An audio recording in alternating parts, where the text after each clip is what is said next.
Rain fell in angry sheets that afternoon, turning the city's cracked sidewalks into mirrors of grey sorrow.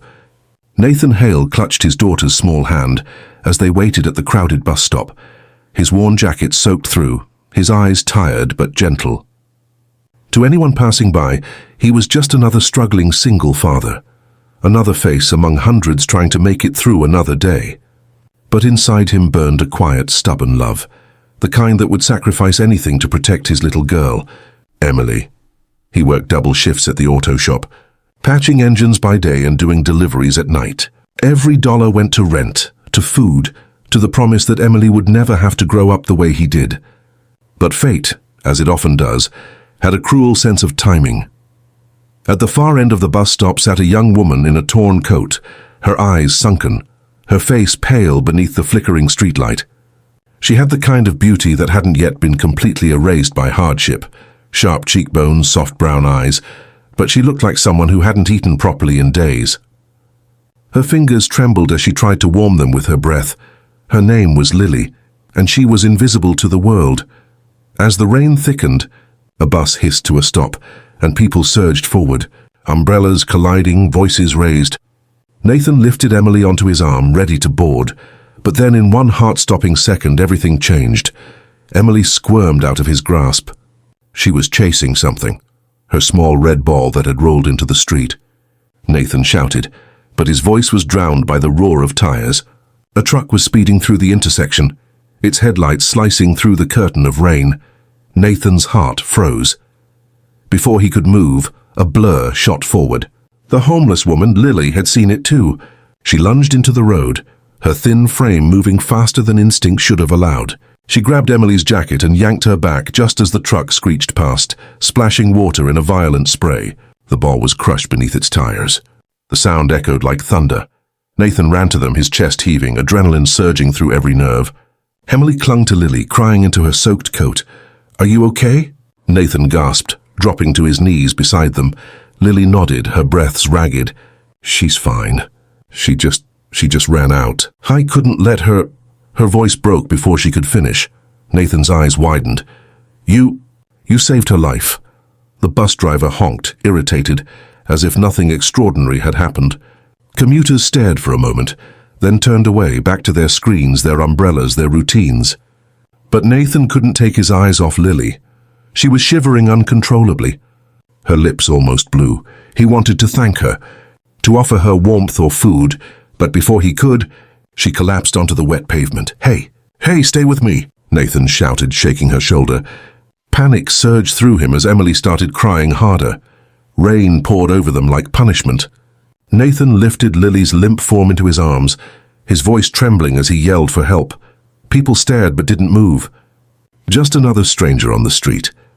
Just another burden too heavy to care about. But Nathan wasn't built to walk away. He carried her beneath the flickering bus shelter, his heart pounding. "It's okay," he whispered to Emily, though his voice was cracking. "She's going to be okay." Emily looked up, eyes wide with fear. "Daddy, is she dying?" Nathan swallowed hard, staring at the woman who had just saved his child. Her pulse was weak, her breathing shallow. Whoever she was, she'd given everything in that moment, for someone she didn't even know. And Nathan couldn't let her story end like this. He took off his jacket, wrapped it around her trembling body, and made a silent promise right there in the storm. He would not let this stranger die alone. As sirens wailed faintly in the distance, Nathan whispered, "Hold on, please." But deep down he had no idea that the woman he was cradling, the dying stranger who saved his daughter, was the daughter of the very man who held his fragile job, his future, and his entire life in his hands. The ambulance lights painted the night in flashes of red and white, slicing through the darkness like heartbeats. Nathan stood outside the emergency room entrance, soaked and trembling, his jacket gone, his hands still shaking from the adrenaline that hadn't quite faded. Emily clung to his leg, her small face buried against him, while paramedics rushed Lily through the sliding doors on a stretcher. He had told them what happened, how she'd thrown herself into the street to save his little girl. But as they rolled her away, Nathan realized he didn't even know her name. No ID, no phone, just a soaked coat, a bruised arm, and a face that looked far too young to be living this hard. Inside, the waiting room buzzed with tired voices, vending machines, and the low hum of fluorescent lights. Nathan held Emily in his lap, his mind replaying the moment over and over. The flash of headlights, the scream, the sound of tires skidding. He could still feel the weight of Lily in his arms, fragile but fierce. He didn't owe her anything, but somehow he couldn't just leave. A nurse appeared after what felt like hours. "She's stable for now," she said softly. "Mild hypothermia, exhaustion, dehydration. We're running some tests." Nathan exhaled in relief. "Can I see her?" The nurse hesitated. "Are you family?" He looked down, then shook his head. "No, she saved my daughter's life." The nurse's expression softened. "Wait here. I'll see what I can do." Emily tugged on his sleeve. "Daddy, will she wake up?" He smiled weakly, brushing her hair aside. "Yes, sweetheart. She's strong." But even as he said it, Nathan's heart ached. He'd seen that look before, people who had nothing left. It was the same look he'd worn after his wife died 5 years ago. He remembered those nights, holding Emily in his arms, wondering if love alone was enough to keep them alive. When the nurse finally led them into Lily's room, the air smelled faintly of antiseptic and rain. She lay on the hospital bed, IV in her arm, her hair damp against her cheeks. Her eyes fluttered open when she heard Emily's small voice whisper, "Hi." Lily blinked, confused. You're okay?" Emily nodded eagerly. "You saved me." Lily tried to smile, but tears welled instead. "Good, I thought—" Her voice trailed off, trembling with fatigue. Nathan stepped closer. "You nearly got yourself killed out there." Her gaze darted to him, wary, uncertain. "It's fine. I just did what anyone would do." "No," he said firmly. "Not anyone." She looked away, her eyes drifting to the rain-streaked window. "You don't understand. I couldn't just watch her die. Not after—" Her words faded into silence. Nathan studied her face, the dark circles under her eyes, the faint bruise along her jaw. Something deep inside him twisted. "After what?" he asked gently. Lily hesitated, her voice barely a whisper. "After losing my little sister. 2 years ago, same way. She ran into the street. I didn't reach her in time." Nathan froze. The room seemed to shrink. Her pain was raw, unfiltered, a wound that had never closed. "I'm so sorry," he said quietly. She shook her head. "It's not your fault. It's mine. I ran away after that. Couldn't face my family. Couldn't face myself." He frowned. "Ran away? From where?" Lily gave a small, bitter laugh. "From a life that doesn't exist anymore." Her fingers clenched around the thin blanket, and for a moment, Nathan saw something beneath the dirt and exhaustion, a hint of someone who had once belonged somewhere. Someone educated, maybe even privileged. Emily, oblivious to the weight of their words, smiled shyly. "When you get better, can we be friends?" Lily blinked, caught off guard. Her lips trembled before curling into a faint, broken smile. "I'd like that." Nathan's chest tightened. There was something about her. Something unexplainable. As the monitor beeped softly, he turned toward the door, ready to give her rest. But before he could step out, she whispered, "Thank you for staying." He paused, looking back. "You saved my world," he said simply. "Fair's the least I can do." Outside the hospital, rain began to fall again, tapping against the glass like restless fingers. Nathan knew he should go home, get Emily to bed, show up for work in the morning. But something inside him refused to walk away, because even though he didn't know it yet, this wasn't the end of their story. It was only the beginning. And the truth about who Lily really was about to turn his entire life upside down. 3 days passed before Lily was discharged. The doctors had patched her up, given her clean clothes from the hospital's charity closet, and a few pamphlets about shelters and job centers she'd already visited a dozen times before. None of them ever had space. None of them ever called back. Nathan came by each day after his shift, sometimes bringing coffee, sometimes a sandwich. He never asked for anything in return, never pried too deep, just sat by her bed and talked about cars, about Emily's obsession with cartoon dogs, about small things that made the grey world feel a little less heavy. When Lily finally stepped out of the hospital that morning, the wind was sharp with early winter chill. Nathan and Emily were waiting by the bus stop again, the same one where their lives had collided. Emily waved enthusiastically, her tiny backpack bouncing. Lily smiled faintly. You didn't have to come, Nathan shrugged. You saved my daughter's life. Least I can do is make sure you don't freeze out here. I'll manage, she murmured, pulling her borrowed coat tighter. Where will you go? Lily hesitated, her eyes lowering. There's a church shelter downtown. If they still have space. Nathan's voice softened. And if they don't? She didn't answer. She didn't have to. The silence said enough. He sighed, rubbing his temples. Look, I've got a couch. It's not much, but it's warm, and Emily would love to have you for dinner. Just until you find your feet. Lily shook her head quickly. I can't. I don't want to be a burden. You're not, he said gently. You're the reason my little girl's still alive. That's not something I forget. But Lily's pride, the last thing she owned, kept her from accepting kindness easily. She thanked him, promised she'd be fine, and boarded a bus heading downtown. By the time she arrived at the shelter, the line was already curling around the block. The air smelled like wet concrete and despair. People muttered, coughed, shuffled their feet. When Lily reached the front, the volunteer looked at her clipboard and sighed. Sorry, full up tonight. Try again tomorrow. Lily's stomach dropped. Please, it's freezing. I'll sleep on the floor, I don't care. Rules are rules, the woman said without looking up next. And just like that, Lily was invisible again. She wandered through the streets as night fell, rain starting to drizzle again. She found a covered alley behind a closed bakery, sat down, pulled her knees to her chest. The city lights glowed faintly, casting reflections on puddles. Somewhere in the distance, a siren wailed. She pressed her palms together, whispering to no one. I don't know what I'm doing anymore. I'm sorry, Anna, I'm so sorry. Her sister's name felt like a wound reopening, but just as tears began to blur her vision, a familiar voice broke through the rain. There you are. She looked up. Nathan was standing a few feet away, his coat drenched, Emily asleep against his shoulder, wrapped in a blanket. I told you, he said quietly. I couldn't just let you disappear. Lily stared at him, speechless. How did you... He smiled faintly. Bus driver remembered where you said you were headed. Her defenses crumbled then. The cold had bitten through her bones, but his voice, calm, steady, felt like warmth she hadn't known in years. Nathan extended his hand. Come on, let's go home. Lily hesitated only a second before taking it. His grip was firm, grounding, and for the first time in a long while, she let someone lead her somewhere safe. That night, Nathan's small apartment smelled of soup and laundry detergent. The furniture was worn, but everything was clean, lived in. Emily stirred on the couch, half asleep, whispering, Hi, Lily. Hey, little hero, Lily murmured with a smile. Nathan handed her a towel and gestured to a folded blanket. You can sleep here tonight. Couch pulls out. We'll figure the rest out later.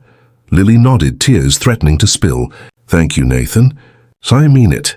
He gave her a small smile. No thanks needed. But as he turned away, she caught something in his eyes, a tiredness that mirrored her own. Two broken souls, both trying to hold their worlds together with nothing but sheer will. When the lights dimmed and Emily's soft snores filled the room, Lily stared at the ceiling, unable to sleep.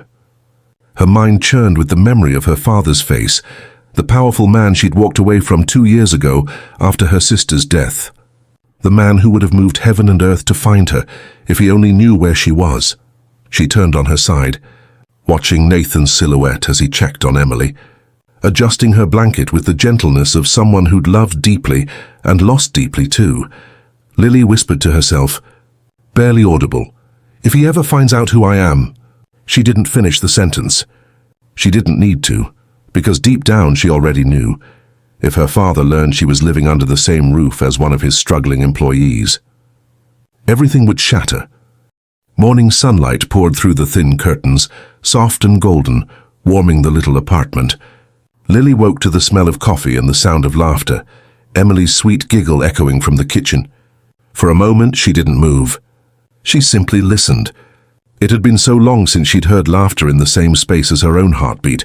When she finally rose, she saw Nathan at the stove, flipping pancakes with an ease that came from practice and exhaustion. Emily sat at the table in her pajamas, her hair a tangled halo. She spotted Lily and beamed. You're awake! Daddy makes the best pancakes! Lily smiled, her voice still raspy from sleep. I can smell that. Nathan turned, offering a sheepish grin. Morning. Hope you don't mind, we didn't wake you. Figured you needed rest. I did, she admitted softly. Thank you. For everything. He waved her thanks away, but his eyes were gentle. Eat first, talk later. As she joined them, Lily felt something she hadn't felt in years, belonging. The pancakes weren't perfect. Some were a little burnt. The syrup nearly gone, but it didn't matter. The warmth in that kitchen, the easy rhythm of family, filled the hollow spaces inside her that had been empty for too long. Emily talked about school, her friends, the art project she'd been working on. Lily listened, smiling, occasionally nodding when the girl's words tumbled too fast to follow. It wasn't hard to see why Nathan worked himself to exhaustion. Emily was his world. Later that afternoon, when Nathan left for his shift, Lily offered to clean up. It felt good to do something useful, to wipe counters, fold laundry, bring order to chaos.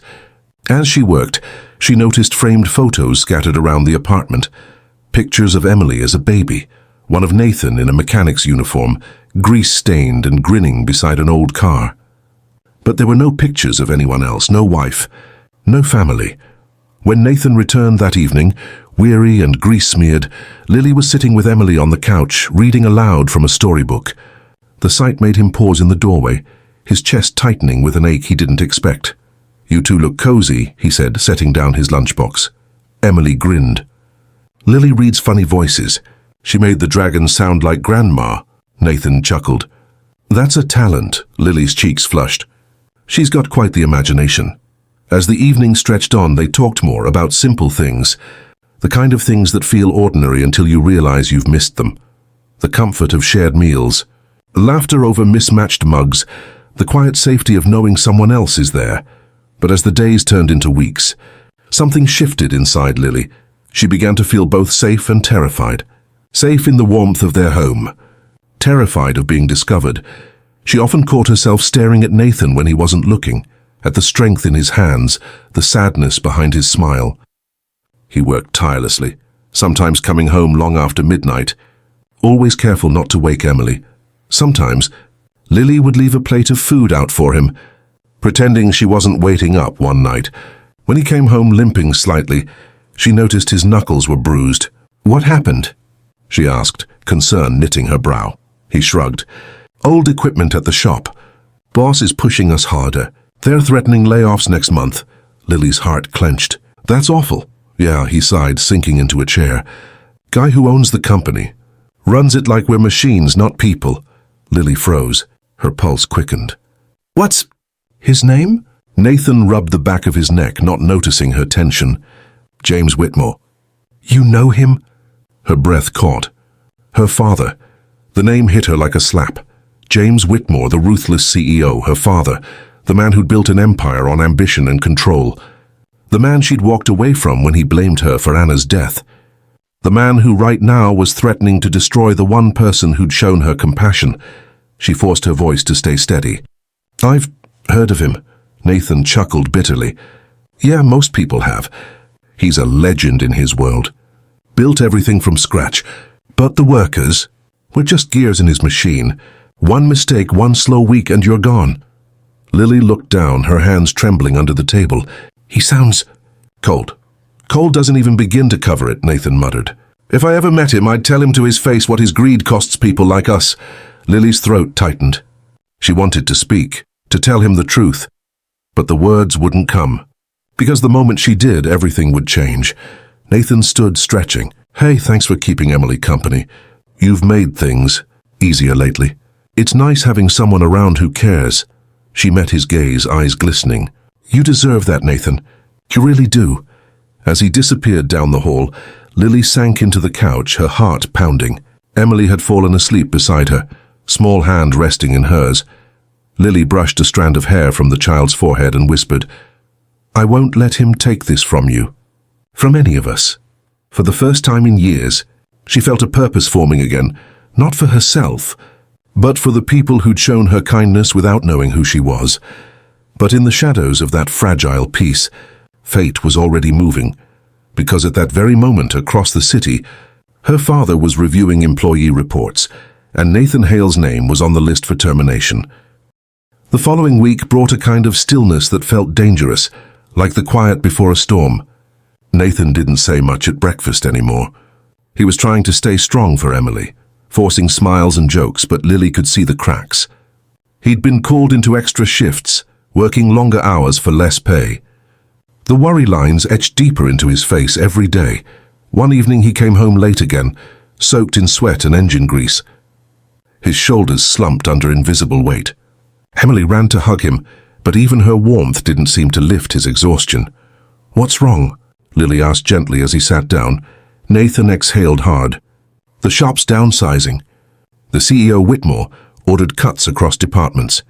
My supervisor told me today my position's probably next. I've got maybe a week before they let me go." Lily froze. Her father's name stung in her ears. "You can't lose this job," she whispered. He gave a bitter smile. "That's the thing about life. You don't get to choose what you lose." Emily, sensing the tension, crawled into his lap. "Daddy, we can sell my old toys. Then you can keep your job."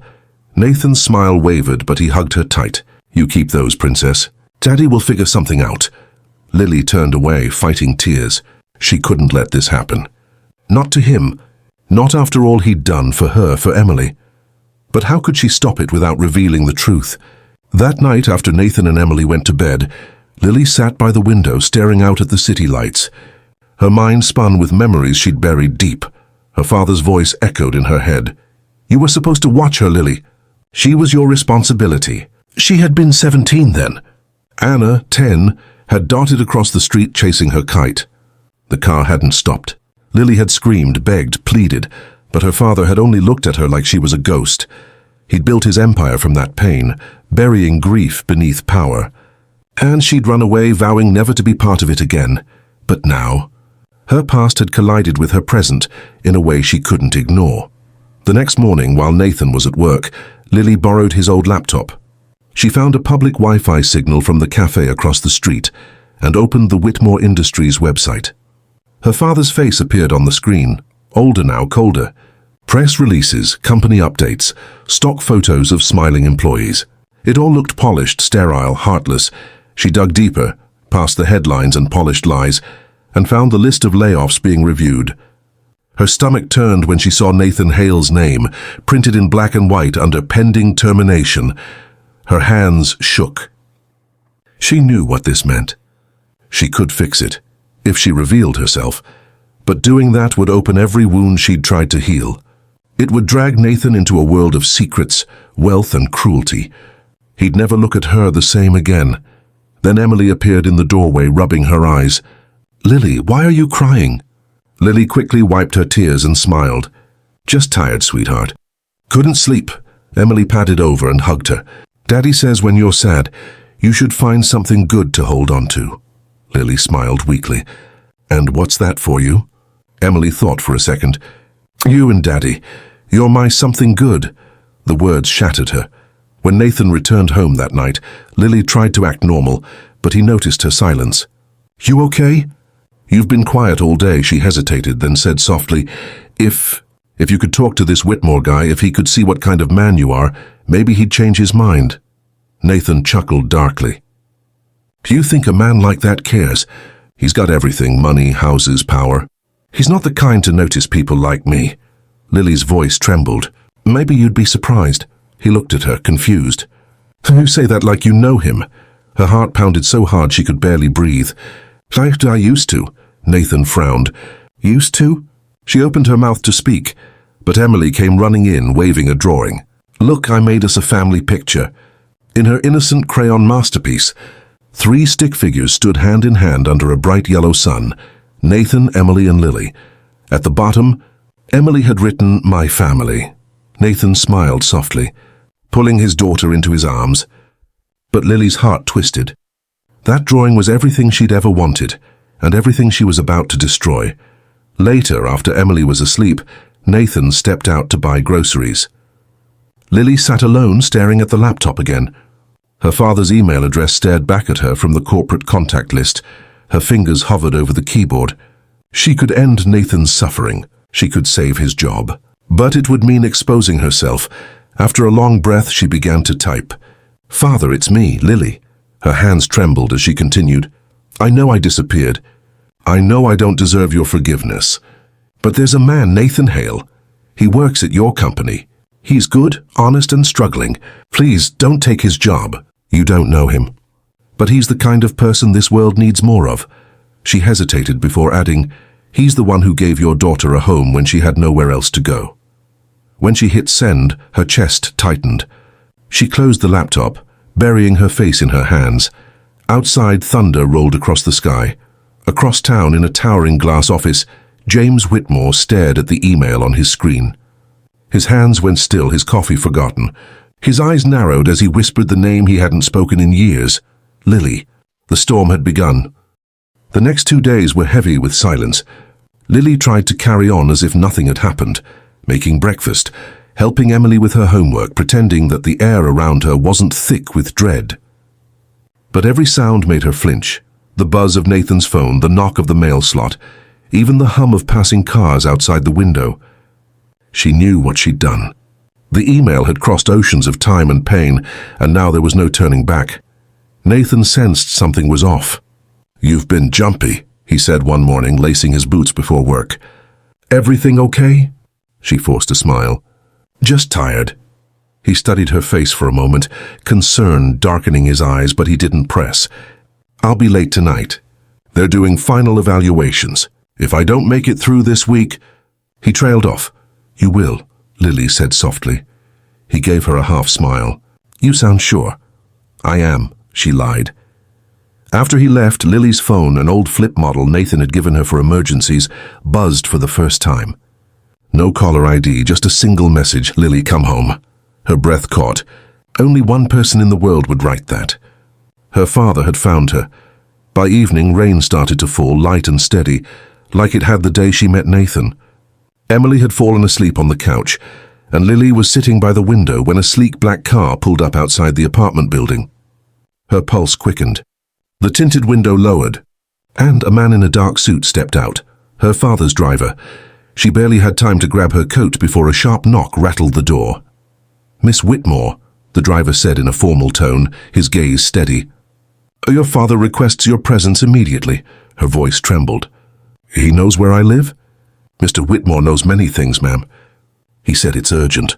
Lily's chest tightened. She glanced at Emily, sleeping peacefully, unaware that their world was about to fracture. "Tell him. I'll come." Minutes later, she found herself sitting in the back of the black sedan, staring out at the city lights reflecting off wet asphalt. Her father hadn't changed much. His power had only grown, and with it, the distance between him and humanity. The car pulled up to Whitmore Tower, 50 stories of steel, glass, and pride.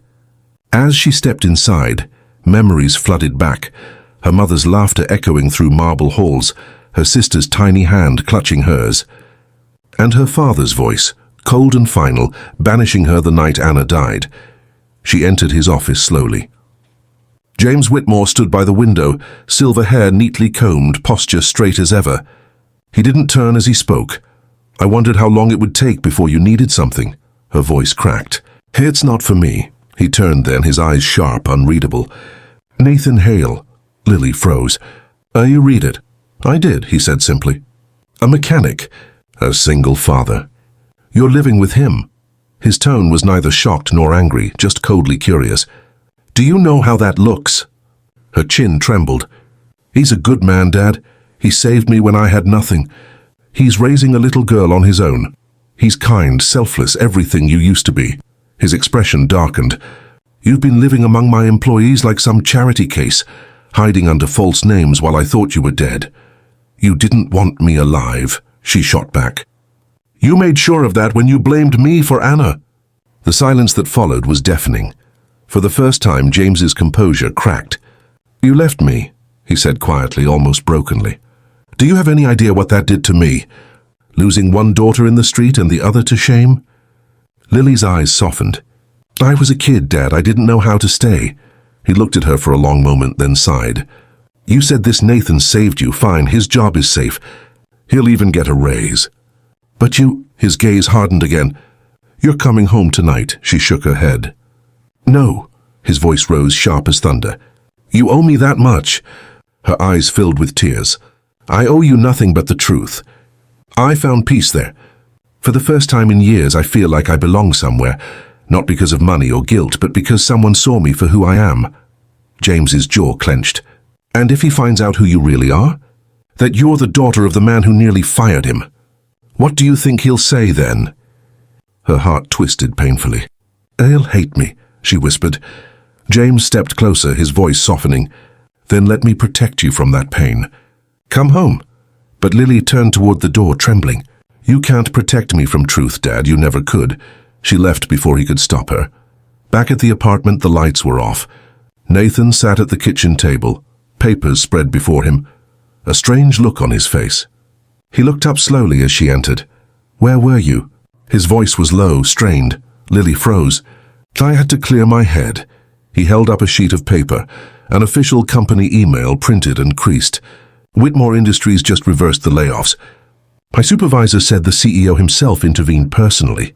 His eyes searched hers. Funny thing is, no one can explain why. Her throat closed. Nathan. He stood, voice rising. You said you didn't know him. That night you said, I didn't lie, she whispered, tears spilling. I said I used to. He went still. Used to? She nodded, her voice breaking. James Whitmore is my father. The words hung in the air like a death sentence. Nathan stepped back, disbelief etched across his face. Your father, the man who nearly took away my job, is the same man who got Lily. She reached out, desperate. Please listen to me. I didn't know what to do. I just wanted to help you. I never meant to. Help me? His laugh was bitter, hollow. You lied to me, Lily, to me, to Emily. Everything we shared was that real. Her chest heaved. It was the only real thing I've had in years. For a moment, they just stood there, two people bound by fate, torn apart by truth. Nathan turned away, his voice cold now. I think you should go. Lily's knees weakened. Nathan, please don't go, Lily. Her tears fell freely now. She took one last look at Emily's drawing still pinned to the fridge, 3 stick figures holding hands under a yellow sun. Then she turned and walked out into the rain, the same way she'd arrived in his life, but this time she wasn't saving anyone. She was breaking everything she loved. The night swallowed her whole. Rain poured down in silver sheets, stinging her skin as she walked with no destination, just pain guiding her steps. Every corner of the city whispered his voice, every streetlight flickered with the echo of Emily's laughter. By the time she reached the bus stop, the same one where it had all begun, she was soaked and shivering, clutching her coat as if it could hold her together. The irony was cruel. Once she had saved a stranger's child. Now she had lost her own chance at being loved by one. Lily sank onto the cold bench, her reflection trembling in the puddles below. She whispered to the night, why does love always come when it's too late? She didn't notice the car that stopped across the street, headlights cutting through the rain. Inside sat James Whitmore, watching his daughter from behind the glass. For the first time in years, he saw her not as the heiress he'd lost, but as the broken woman she'd become, one who had learned to live without comfort, to find worth not in wealth but in kindness. He stepped out slowly, umbrella in hand. Lily, she didn't look up. You shouldn't be here. He knelt beside her, his suit already drenched. Neither should you. She gave a tired laugh. You came to drag me home again. He hesitated. No, I came to ask what it felt like to live without me. That question cracked something inside her. Empty, she said softly, but peaceful. Because I wasn't living your life anymore. I was finally living mine. He nodded slowly, eyes glistening. I was wrong to blame you. I thought if I punished you, the guilt would fade. But it only buried me deeper. For a long time they sat together in silence, father and daughter beneath the soft hammering of rain. Then James whispered, You love him, don't you? Lily's lip trembled. More than I ever meant to. Then go to him, James said, and tell him everything I never could say. She blinked at him, uncertain. Why would you help me now? He managed a weak smile. Because for the first time I saw what kind of woman my daughter became, and she's better than I ever was. The next morning, sunlight broke through the clouds. Lily found herself standing outside Nathan's garage, heart pounding like a drum. She could see him inside through the window. Grease on his hands, face tired, eyes distant. He looked older overnight, as if grief had aged him. Taking a breath, she pushed open the door. The bell above the frame jingled sharp in the quiet air. He looked up, startled. Lily, She swallowed hard. "I didn't come to ask forgiveness," she said, voice trembling. "I came to tell the truth you deserved from the start." Nathan stood still, every muscle tense. "My father, he's done terrible things. But I'm not him. I never wanted to deceive you. I just wanted to belong somewhere that wasn't built on money or guilt. You and Emily gave me that." Nathan's gaze softened for a moment, but he said nothing. She stepped closer, tears glimmering. "I wrote to him because I couldn't stand the thought of you losing everything. You saved me without even knowing who I was, and I wanted to do the same for you." Her voice cracked. "If you hate me, I'll understand. But please, don't hate what we had." Silence filled the room, broken only by the slow dripping of water from her coat. Then a small voice from behind the counter whispered, "Daddy?" They both turned. Emily stood there, clutching her worn teddy bear. "Is Lily staying for breakfast?" Nathan froze, his lips parting but no words coming out. He looked at Lily, so fragile, so brave, and finally let the anger fade from his eyes. He knelt and pulled Emily close, then looked back up at Lily. "You didn't have to risk everything for me," she smiled faintly. "I didn't. I did it for us." Something broke inside him then, not in pain but in surrender. He stepped forward, taking her trembling hands in his. "You really are impossible," he said, voice thick with emotion. "How you crash into people's lives and change everything." She laughed softly through her tears. "I guess that's my habit." He exhaled shakily, then pulled her into his arms. The warmth of him, the scent of oil and soap, the steady beat of his heart. It all felt like coming home outside. Sunlight spilled across the wet streets, turning every puddle into a mirror of gold. Later that week, Nathan was called into the company's main office. To his shock, the CEO himself, James Whitmore, was waiting for him. Nathan hesitated, then extended a hand. "Sir," James shook it firmly. "You saved my daughter's life," he said quietly. "And by extension mine. So I owe you more than I can say." Nathan blinked, caught off guard. "I didn't do it for gratitude, sir." James smiled faintly. "That's exactly why I'm giving it." When Nathan left the office, the world felt lighter somehow, like two men had just laid down their ghosts. That evening, Lily was sitting on the porch, watching Emily chase bubbles in the yard, when Nathan joined her. He handed her a mug of coffee and sat beside her, quiet for a while. Finally, he said, "You know, I used to think saving people was about bravery." She looked at him. "And now?" He smiled softly. "Now I think it's about forgiveness." Lily leaned her head on his shoulder. "Then maybe we both got saved." The camera of life would slowly pull back then, the little house glowing in the golden hour. Emily's laughter echoing, two broken souls finding light again. Because sometimes, fate doesn't bring people together to fix the past. It brings them together to build something new, something stronger than loss, something called family.